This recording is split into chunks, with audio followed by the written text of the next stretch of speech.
Welcome, everybody. I'm really excited that you're able to join us today, and I value your time very much.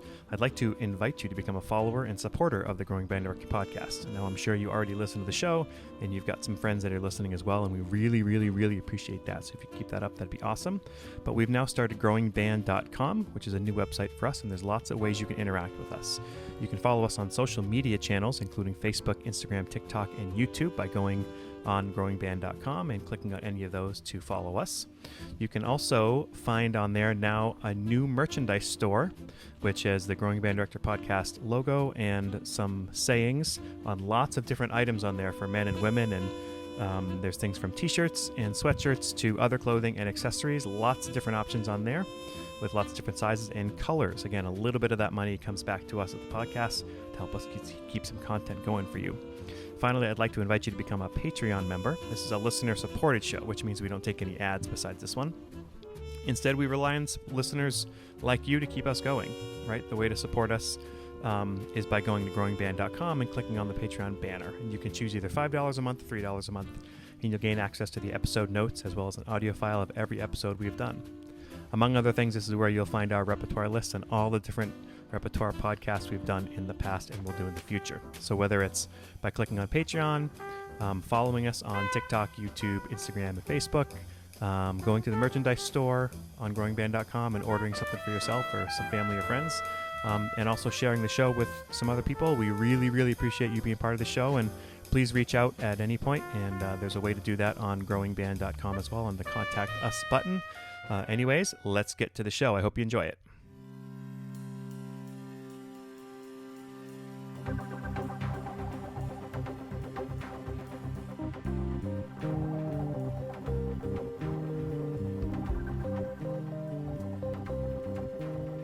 Hey there, everybody, and welcome back to the Growing Band Director podcast. My name is Kyle Smith, and joining me is my friend and colleague, Jeff Smith. Our mission is to share practical advice and explore topics that will help every band director, no matter your experience level, as well as music education students who are working to join us in the coming years. Together, we will discuss many aspects of a well-rounded band program, but most importantly, we will discuss concepts that help us all improve our own programs each and every day. Always remember the famous quote by Ray Kroc, "When you're green, you're growing, and when you're right, you rot." Let's get started.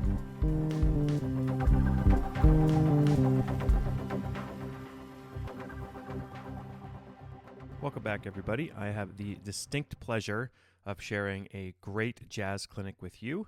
One of my dear friends is named Mike Sakash. He teaches up here in Maine. He's originally from the Pittsburgh area. He is somebody who I look up to, who I consider a master teacher, and as is pretty typical for teachers like this, he is very humble. He teaches here in Maine at Freiburg Academy, and he's one of these teachers I've mentioned in past podcasts who I feel like you could put him in front of any group of kids in any style of music, vocal, instrumental. I know he says he's not a vocal teacher, but jazz, classical, concert band, whatever, and he can just make it happen. He's a great way of relating to kids. He's very self-effacing, and he's a wonderful teacher. I had the pleasure of being at one of our district jazz bands to do one of the honor bands, and Mike was there as one of the visiting teachers, and he offered on his own time a clinic to all of the jazz choir singers, the middle school jazz band, and the high school jazz band kids. And so he had in a room probably about 75 kids or so, and had the task of sort of teaching them how to learn tunes. And he was using our Jazz All-State tune this year of Summertime on how to do that. So I sort of thought, hey, I should make a quick recording of this just in case it would come out all right. So the audio is just my phone sitting on a desk as he's teaching all of these kids. So you'll hear them playing and him talking and him playing and all that. And I did start it a couple minutes into the clinic, so we're sort of missing the first part of that. But I know you're going to get a ton out of this if you're interested in how to teach jazz tunes to kids. So I want to give you a brief rundown of what he does, and then I'm going to put the audio on for you.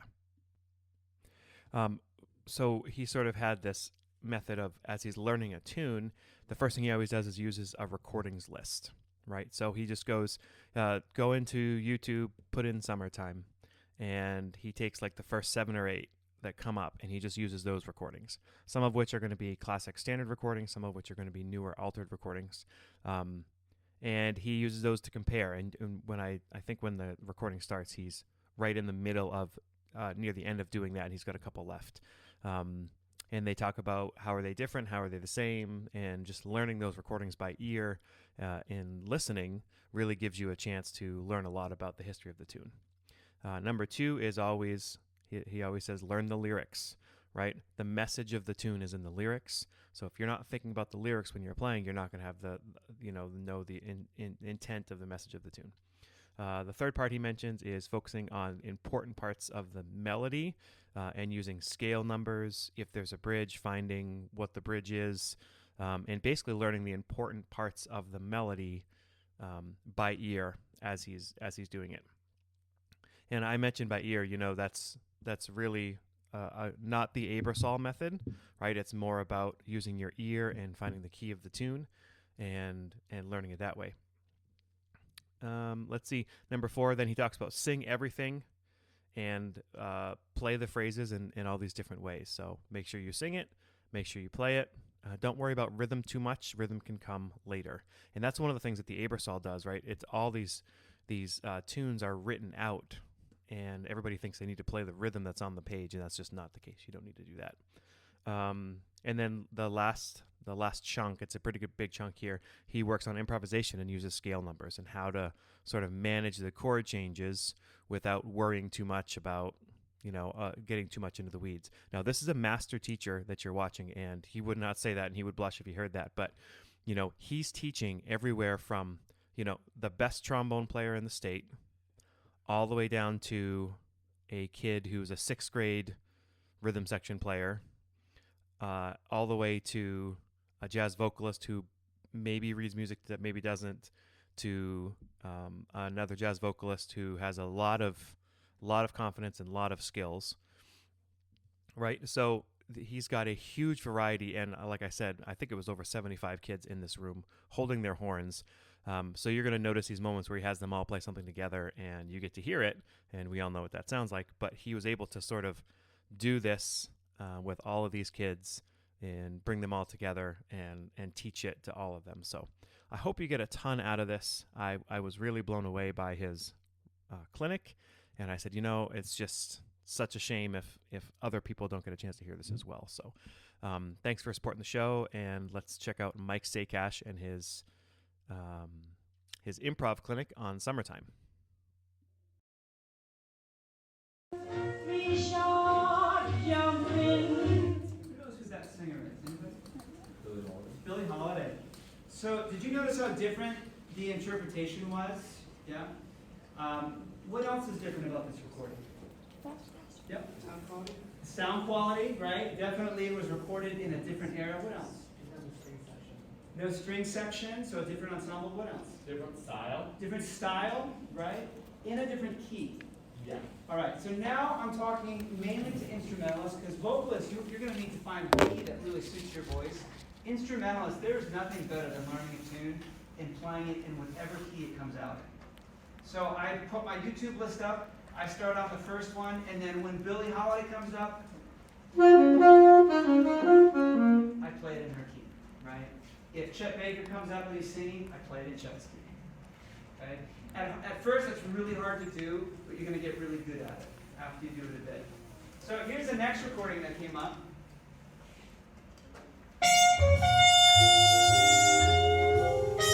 How many have heard this before?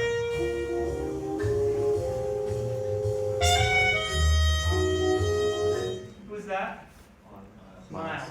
Now, we're not here to listen to these recordings in their entirety. I'm just giving this as an example. Miles, how he phrased that second phrase there, that's part of this tune's history. It's part of its lineage, right? And when you open a real book, that's not in there. You're going to see a set of notes that is a capturing of one recording of that tune. If you're going to play a tune, you should know about Ella and Billy and Miles.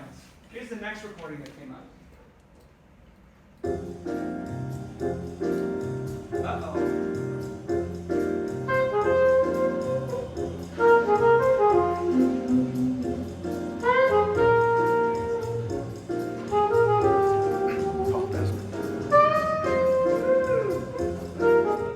Valley. Who's that? Who is that? Yeah, it's Paul Desmond. He's my guy. I love Paul Desmond, right? What was a little different about that recording? Yeah? In 5/8 time. Is it, yeah, 5/8/5/4, right? Here's the next recording. Don't worry, we're not going to do this the whole time. Check this out. Oh, yeah, right. What? Right? This was number 5 or 6 in the list, right?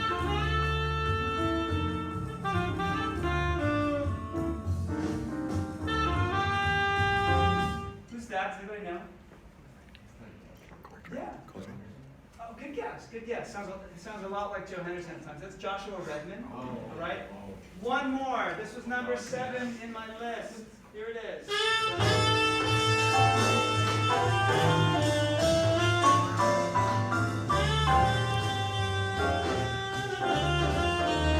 Who's that? John Coltrane.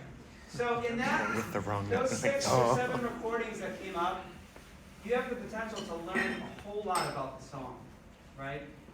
Not only learn about its history, but then with those more modern recordings, some really creative ways to approach the song, and that's all part of the tune, okay?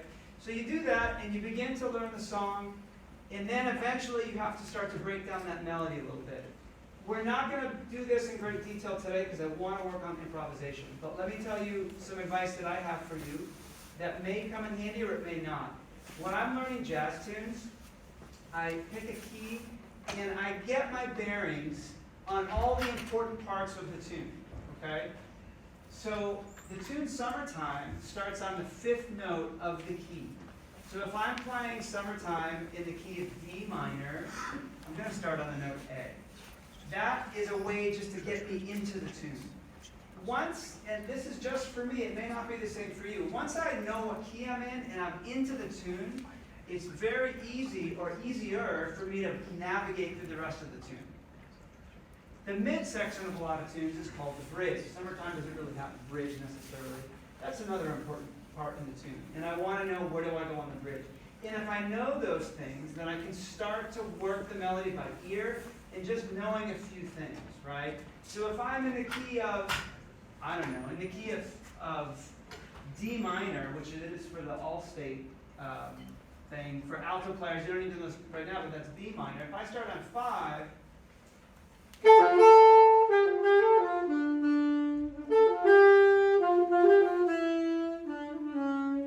that's enough to get me going on the tune, all right? One other piece of advice about learning tunes. So think about what we've talked about so far.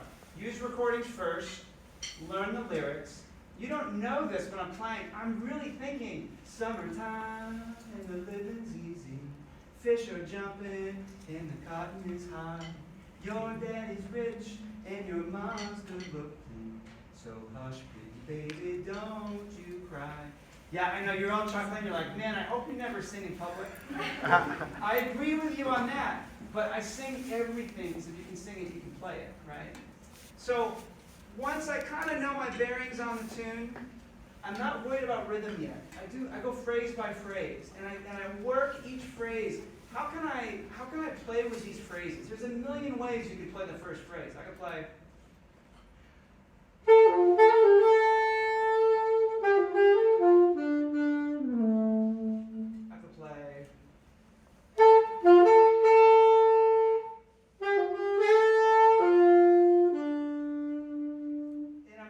What notes do I want to emphasize? Do I want to play summertime? Do I want to play summertime? Do I want to play summertime? Right? I'm working that stuff out. Phrase by phrase, no melody. Next step, and this is kind of techie, but I like it. Who's heard of the app Drum Genius? Yeah. All right. If you remember anything today, remember this, Drum Genius. It's an app. It has looped segments of the best drummers on the planet. And I'm like, yeah, I want to play this medium swing. So I click medium swing, and I find this is Art Blakey, from playing on Along Came Betty. Let's hear this. This is Art Blakey, right? No bass, no Abrams will play along, and I'm just gonna play time with this. 1, 2.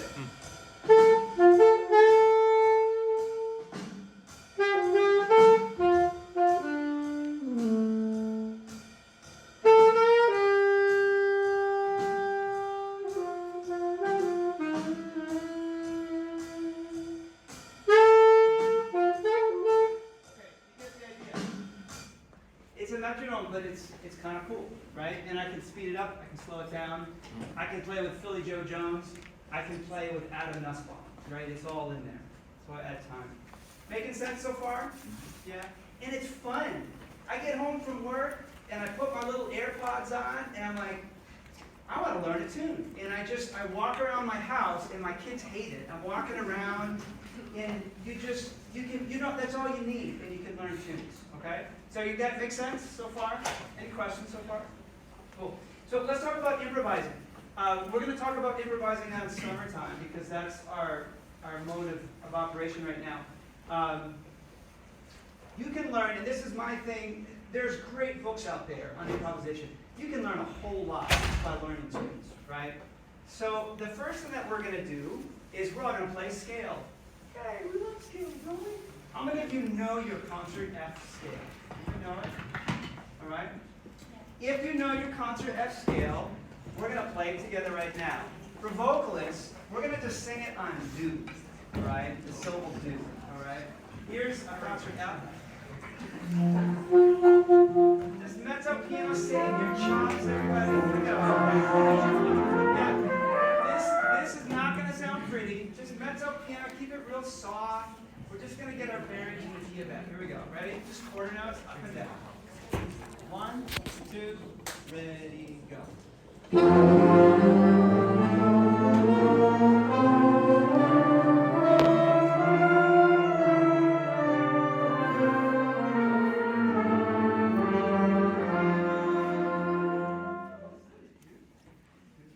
Alright, so now, as you're playing those notes and as you're singing, I want you to stop on the 6th note. Right? So keep track, stop on the 6th note. Here we go. 1, 2, 3, go. You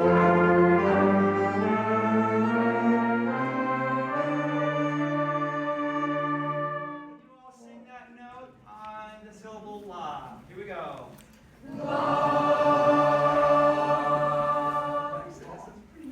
Alright, so keep the same notes you just played, but now start on that note that you just stopped on. Does that make sense? So we're playing the same scale, just starting on the note that we just ended on. Cool? A lot of you know what you're doing. Some of you, this might be new to you. Here we go. Start on the note we left off on. 1, 2, 3, 4.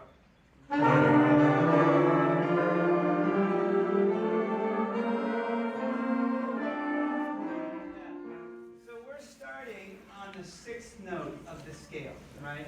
So if you're playing an alto saxophone, you're starting on a B. Cool? If you are playing a tenor saxophone, you are starting on what note? You're starting on an E. Do we have any of those transpositions here?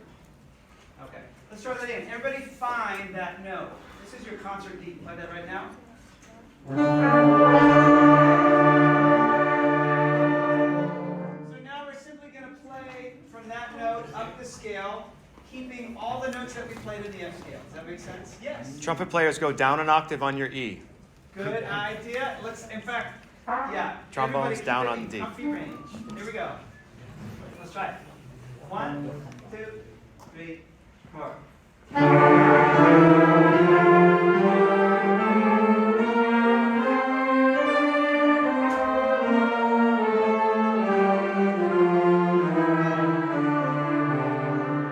This is going to be cacophony. Everybody take 10 seconds right now and softly just work that scale that you just played. So go ahead, on your own, on your own. All right, so we're going to give those notes a number. The D is 1. Everybody play 1.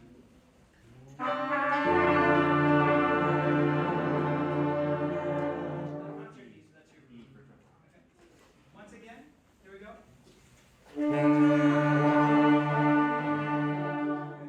Play the 2nd note of that scale. I'm going to call that 2.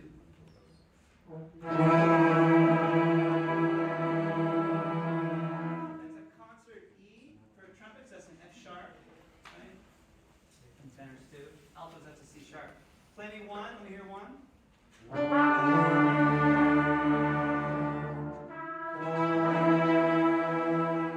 about it first. We're going to play 3 now. Think about what that note is.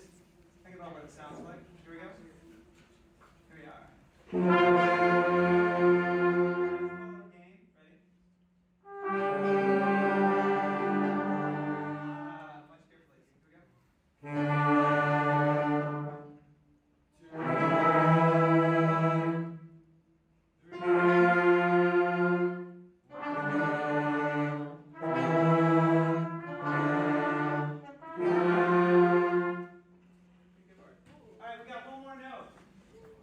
It's this one. It's 5. Can you guys find 5 on your own? So we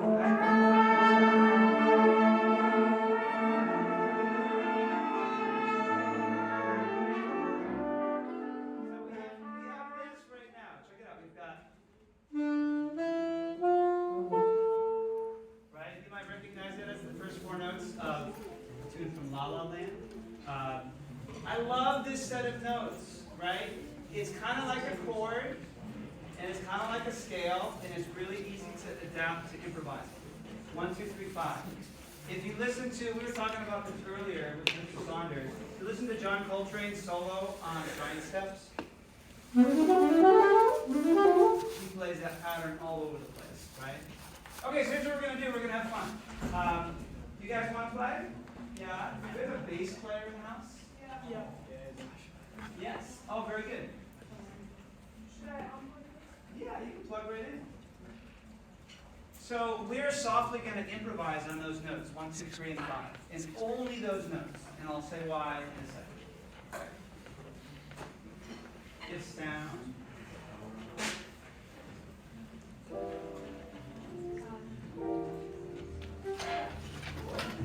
Can you find your key? Just going to play quarter notes on our key. Yes, question. Any guys question? Does it matter what octave? Play, so we're all about preserving our chops. So play in the most comfortable octave you can find. All right? So we're all going to improvise really softly on 1, 2, 3, 5. Our goal is to make a melody. That's all we're doing. Okay? Nathan will play swing. It's a nice D minor 7 chord. Okay? Here we go. Let's do it. What is your name? Anka? All right, awesome. So just nice chord notes. Listen to your brother Nathan. Play nice chord notes. Here we go. Improvising. Only use 1, 2, 3, 5. Everybody's going to do it at once. This is going to sound nutty, right? Here we go. 1, 2, 1, 2, you.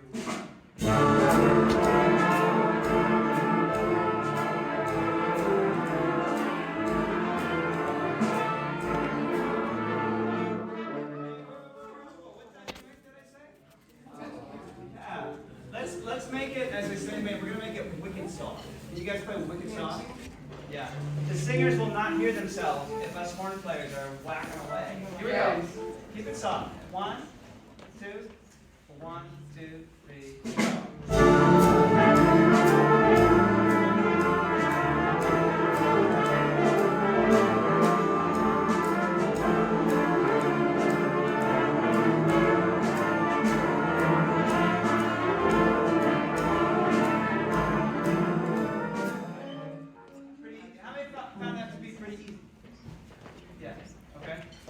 This is a great introduction to improvising on a harmony. This particular harmony works on the scale, this particular chord. I don't want to get too technical today. I want to play a lot and talk less, but does anybody know the scale that we play? There is a name for it. What kind of a minor scale? Does anybody know? Yeah? Harmonic minor. It's Wait, actually no, it's not not harmonic. I'm sorry, it's not a massive brain It's fart. okay. It's a natural minor. It is a natural minor scale. It's not a Dorian. It's not a. It's not a Dorian, Not right? a Dorian. It's not a. So Harmonic minor. some of you might not understand this part of the conversation, and this will come to you in time. There's kind of a thing in jazz. Everybody plays Dorian, right? Dorian is like the minor scale. I really like the natural minor, and on minor tunes, it works really well on the 1 chord. That's why we're doing the minor scale, the natural minor scale right now. Okay, so we know a scale, we know a pattern that works really well. There's a reason why we're doing a pattern. And try and hang on to this. Is a concept that I hope that you can hang on to because I feel this is important. We are now practicing improvisation. That's weird. Think about that. How can you practice improvising? Isn't that very strange? When we practice improvisation, we're trying to build fluidity, be able to do stuff, right? In my opinion, the best way to build fluidity is to limit yourself in some way. It could be anything. So right now, we're limiting the amount of notes that you get to play with.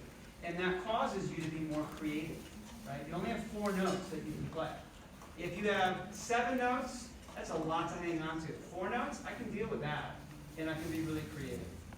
All right? Are you guys doing okay so far? Is this making sense? Can I give you another little piece of the pie? Yeah? All right, so in the 5th bar of Summertime, we go to the 4 chord. And, well, I'll explain something about that in a second. All right. Anya? Anka, I'm sorry. So you're going to go from a D to a G. Can you find a G on the bass? Yeah, right on. So it's going to be 4 bars of D, and then we're going to stop on G. Let's hear the rhythm section do that. You guys are going to count bars. We're going to say 1, 2, 3, 4, 2. Can you do that? Yes, Mr. Sakash, we can do that. Here we go. So you guys got your notes? 1, 2, 1, 2, here we go. 1, 2, 3, 4. 1, 2, 3, 4. Good. Right. So on the 5th bar in the tune Summertime, we go from the 1 chord to what we're going to call the 4 chord. We can figure out why are we calling it the 4 chord. Yes? The 4th scale degree. It's on the 4th note of the scale that we just established, right? Have you guys heard this before? Holy sugar, yes. All right, let's talk about tunes that go from 1 to 4. Mr. PC, 4 bars on a 1 minor chord, and then we go to 4.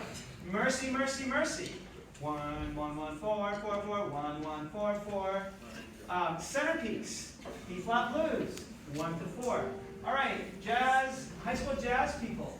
Paquita's Revenge. It starts on C minor, and then it goes where? F minor. Sister Sadie. It's on F for ever, and then where do we go? To B flat. That's the 4. You guys are playing Saints Go Marching In. Yep. Oh, when the Saints go marching in. Oh, when the Saints go marching to the 5 chord. Darn it. Oh, wait, bring it there. I want to be in that number 4 chord. There. Also Fat Cat, that 25 goes to the 4 chord. It's everywhere. Here's the thing, like step back and look at the big picture about learning tunes. I would like you to be able to, maybe you can already, when you're listening to a jazz tune, be like, okay, I know where we are, we're 1, oh, we went to the 4. That's huge. It happens everywhere. It happens everywhere. So we're learning to go to the 4 chord right now, all right? So now, we're going to play this. Can you guys play with me, rhythm section? Same thing you just did. Check out what I play, and you're going to copy it. 2, 1, 2, 3,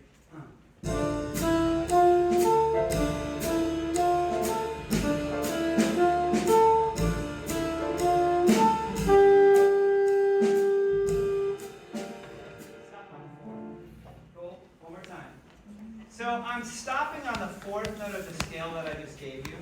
As I'm playing this, be thinking ahead and think to yourself, what is the 4th note of this scale?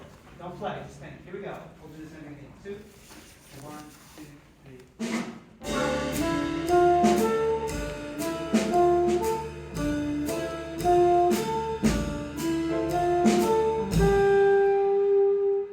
How many think you could do that yourselves? Yeah? Let's do this. Can you all find the 4th note of the scale? I'll tell you what it is. It happens to be concert G. So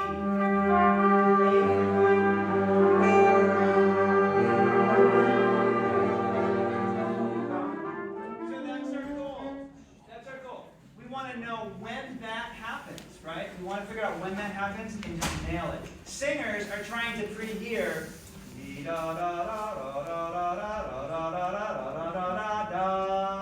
Right, we got it? Mr. Sakash, if Yeah. the singers want, if they know solfege, la ti do mi, la ti do mi, la ti do mi, la ti do mi, re. Yeah. I think of solfege. And you know what? I was gonna do solfege, but then we get into the do re mi or la ti do. It's the whole thing. But Low yeah, bass minor. solfege would be great. That'd be awesome. Here we go. Let's do it, everybody.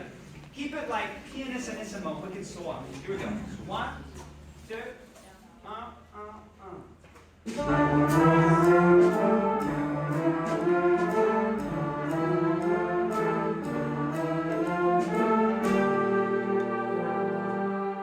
Right. So when it comes down to it, and you are in the heat of improvisation, do you think you're counting 1, 2, 3, 4, 2, 2, 3, 4? Are you doing that? No. Probably not, but maybe so. If you learn that motion, you're going to know when it happens. Your body is going to know, and your ear is going to know. Let's do that again. Uno más. Here we go. Same thing you just did. Keep it soft. 1, 2, and 1, and 2, and here we go.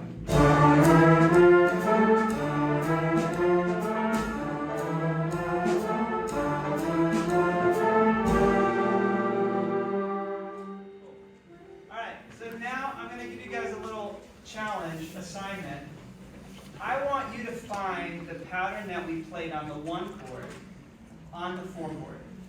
And I'll give you some help. There are no new notes. All the notes in this pattern are within the scale that we already played. You follow me? So you're going to do it wicked soft. I'm going to be playing it up here. You can listen. And I want you to see if you can find that same 1, 2, 3, 5 pattern, but starting on the 4. All right, go ahead and do it right now. Go ahead and practice.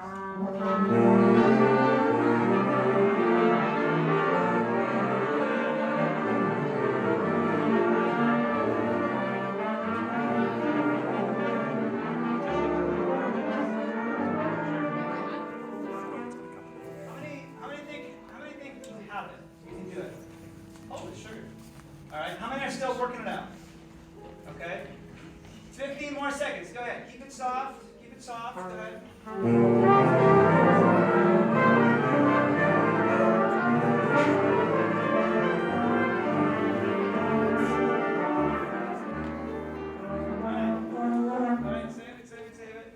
So here's what you're going to do next. You guys ready?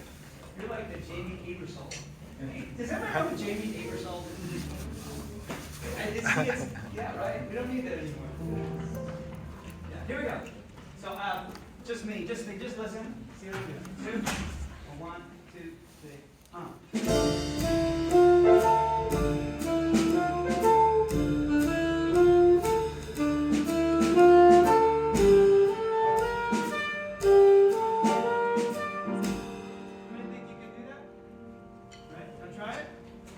If you're not sure, when you get to the 4 chord, just play the note that we started on. Play the concert G and just hang out there. That's totally fine. Here we go. Let's do it together. Keep it soft. 1, 2, 1, 2, 3. So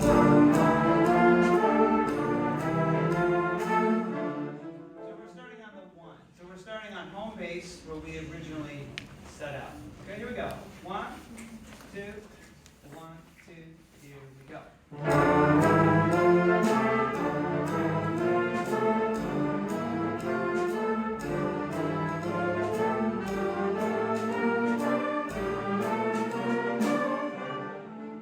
Did you survive? Everybody survive?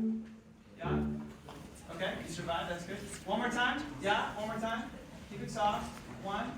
If you feel like your chops are hurting, sing it. Dee, da, da, da, da. Here we go. 1, 2, on, and 2, and here we go.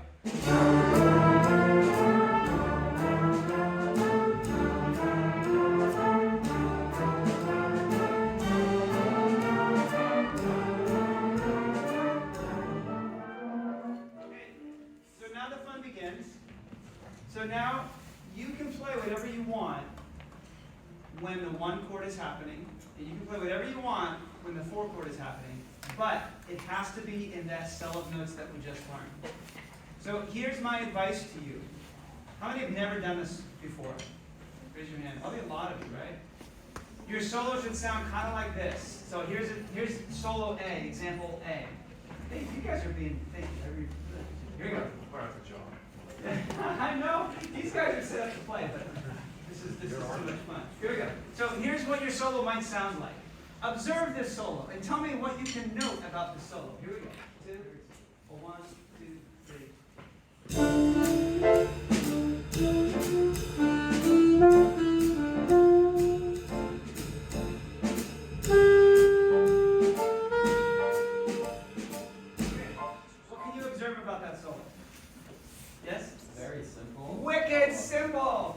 simple.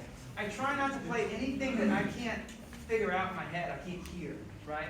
Keep it simple. Everybody, here we go. This is going to be cacophonous and beautiful at the same time. Here we go. Keep it soft and keep it wicked simple. 1, 2, and 1, and 2, and here we go.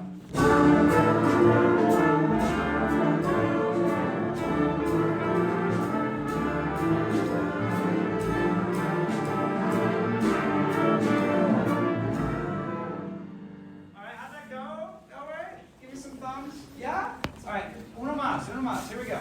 Let's do it one more time. Right? 1, 2, 1, 2, and here we go. I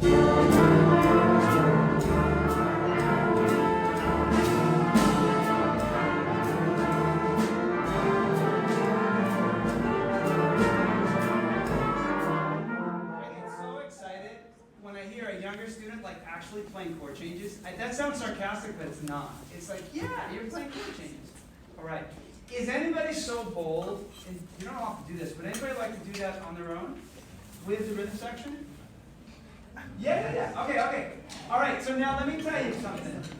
So the hardest, this is going to be the hardest for students that already know how to improvise fairly well, and I'm talking to you, Isaiah, because you've got all this stuff. You're like, no, so keep it simple, okay? Isaiah. Yeah. Stand up. All right, so let's, everybody, put your attention to Isaiah. Here we go.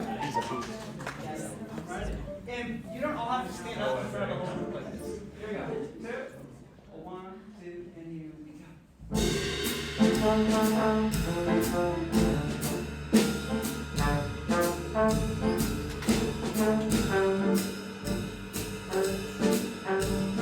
Yeah, cool. And I know you guys are dying to play this. Give it up to Isaiah.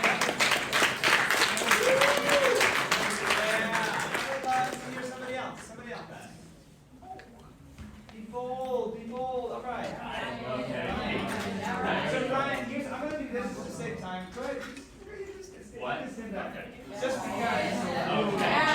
Okay, Ryan, and 2, and 1, and 2, and here we go.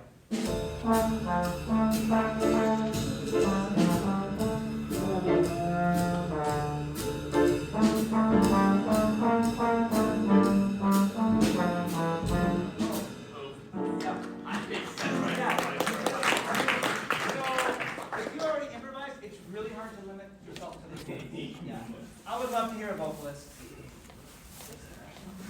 And it's hard, yeah, because you have to limit yourself to your notes. So you guys have to listen like crazy because Taylor's way over here. So here's Taylor. Hey, Taylor. What's that? Yeah, come on over. I know, I feel like Okay, here we go. Here we go. 2, and 1, and 2, and here we go.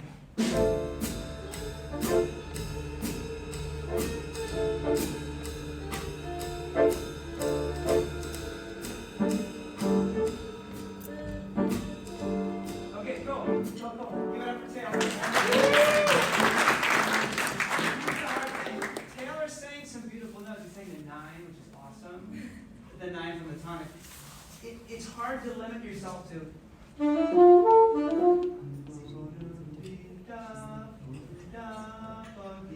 want to sing do-I-O? So we want to see if you can stick to those 1, 3, 5. Okay, here we go. 1, 2, 3, 5. 1, and 2, and 1, and 2, and here we go.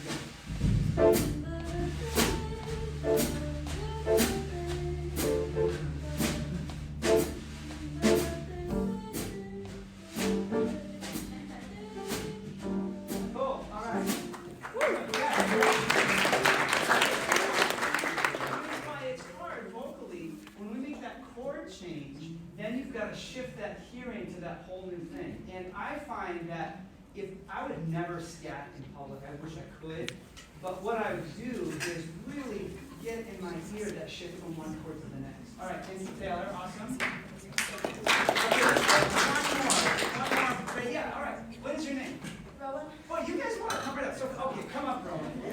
I'm sorry, Ryan. I didn't let you come up. All right. Rowan, names?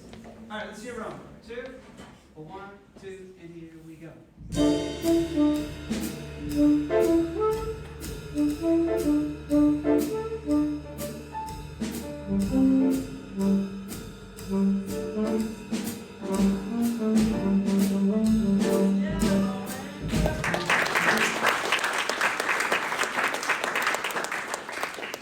if you're an advanced player, this, you're like, okay, I get this. The next step is to be really intentional about the order of notes that you play this in.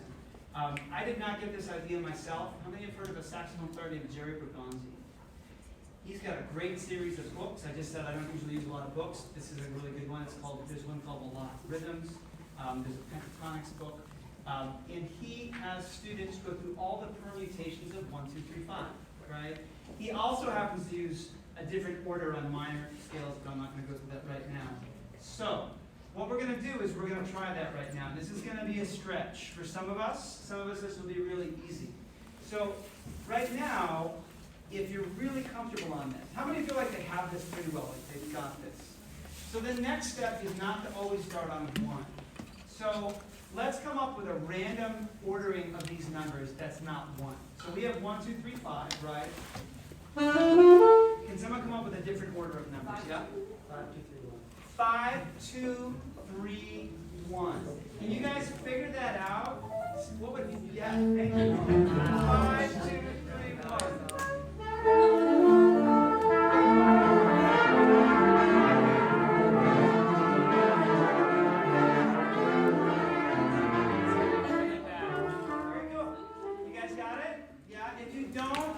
Play 1, 2, 3, 5, that's okay. But we're going to try and play 5, 2, 3, 1 while you guys just vamp out in D minor. Here we go. I want you to play with 5, 2, 3, 1 in any rhythm you want. It could be.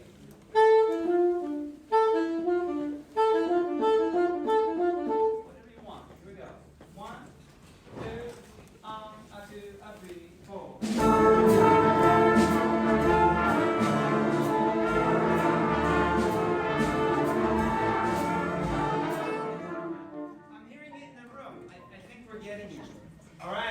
Can you guys do that on the 4 chord, right? So now we're starting to get a concert on the G chord, okay? Go ahead and see if you can figure it out.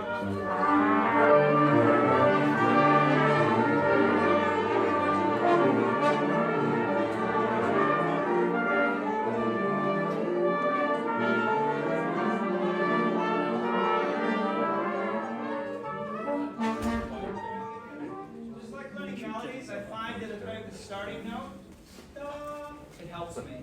That starting note is a concert D. That's a B on alto saxophone. That's an E on trumpets and tenors, right? So if you know that starting note, it's going to help you. Go ahead and try it right now from the 4 chord if you didn't get it the first time.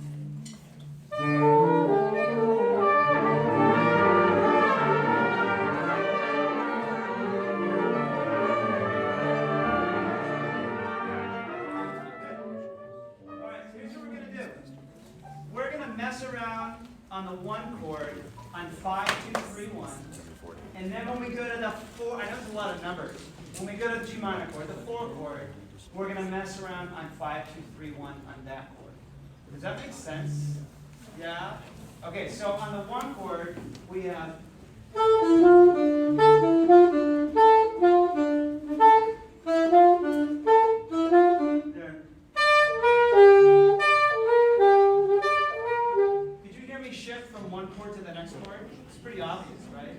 Let's try that. Let's try that. If you don't get it the first time, it's okay, but we'll give it a go.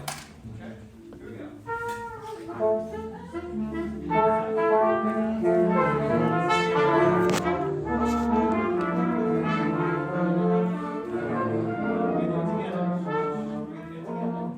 Silenzio, por favor. Let's start together.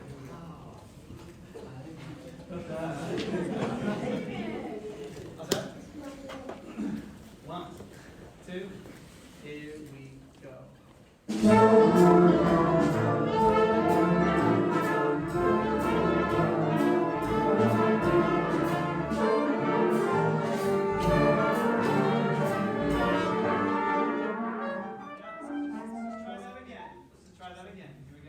Some of you made it. I can hear the shift. Some are like flat, right? Remember, you don't have to play all the notes in every bar. You can play something really spacious and lyrical. Here we go. Once again. 1, 2, 2, 3.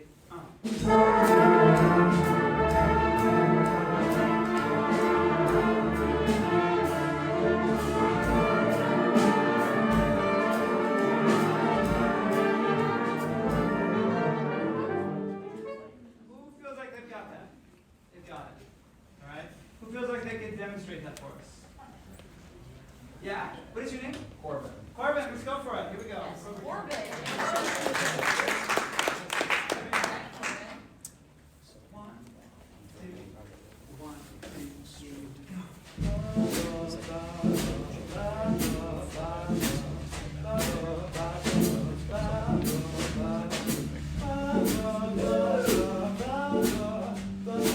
yeah, Corbin. That was awesome. The cool thing is, once you learn the chord changes, when the chord changes, you don't always have to play the roots. And that's a great thing and a great way to start, but this forces you to do other things. Someone else. Bold. All right, you got it? Okay. One, two, one, Cool.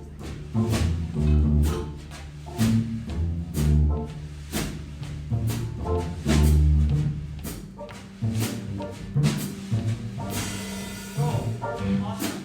Well done. Another brave soul. Yes. What is your name? Catherine. Catherine. You got it, Catherine. Yes. Cool. Here we go. Catherine. One, a two, a one, two, three.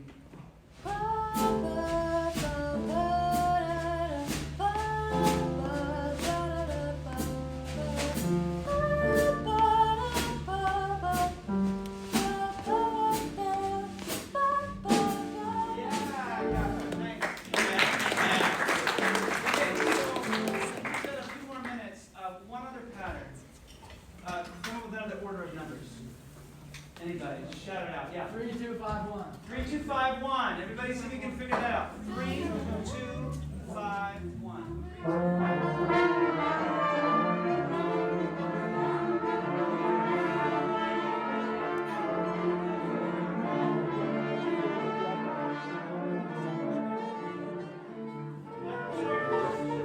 does tend to jump around a lot. It's easier played than sung, for sure.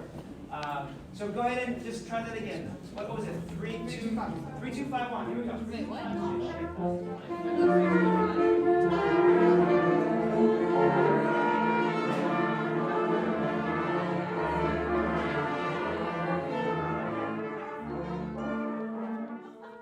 Really softly, we're going to improvise just on the first chord using that order of notes. All right? 3, 2, 5, 1. Here we go. 1, 2, and 1, 2, 3,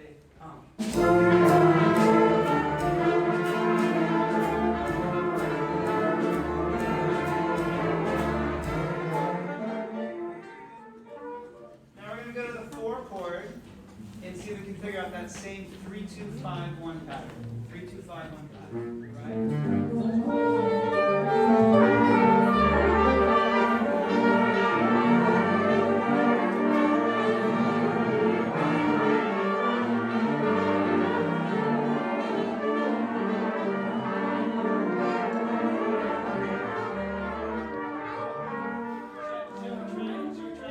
Okay. Softly improvising, try and use that pattern that we just did. The most important moment is the moment we go from the 1 chord to the 4 chord to see if you can change from one harmony to the next harmony. Here we go. Let's try it. 1, 2, and 1, 2, 3.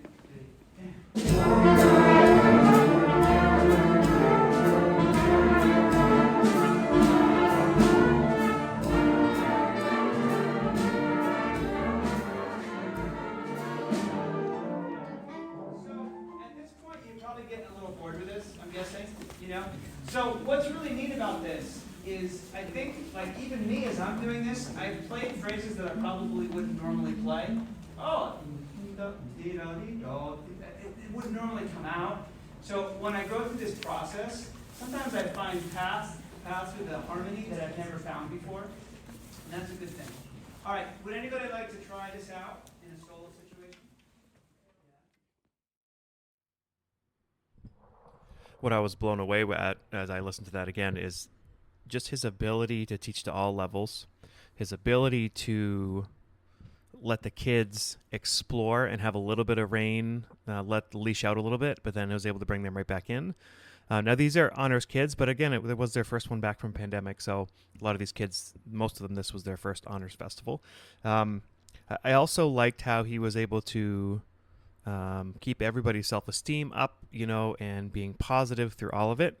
And his pacing was really good. He stayed on things enough in order to, really help it develop and give kids multiple opportunities, but then also knew when he was reading, he was reading the room and knew when it was kind of time to move on. So we also didn't get the very end. I clipped it there because at that point it sort of went off, and I thought the most of the teaching that we could learn from Mike Sakash was in that section. So hopefully you were able to hear some of the corrections he made and some of the advice that he gave. And if you take one or two of those phrases and use them, or one or two of those ideas and use them in your teaching, you will be a better teacher for it. So I hope you enjoyed it. We sincerely appreciate you taking your valuable time and listening to the Growing Band Director podcast. Your students are very lucky to have a band director like you. If you have any suggestions for episode topics or think you have an area of expertise to share on a show with us, please reach out. If you enjoyed this episode, don't forget to subscribe. And if you want to help spread the word, please give us a 5-star review and tell your band director friends to subscribe as well. We're available on Apple Podcasts, Spotify, our YouTube channel, and wherever you listen to podcasts. Thanks for listening to The Growing Band Director. See you next week.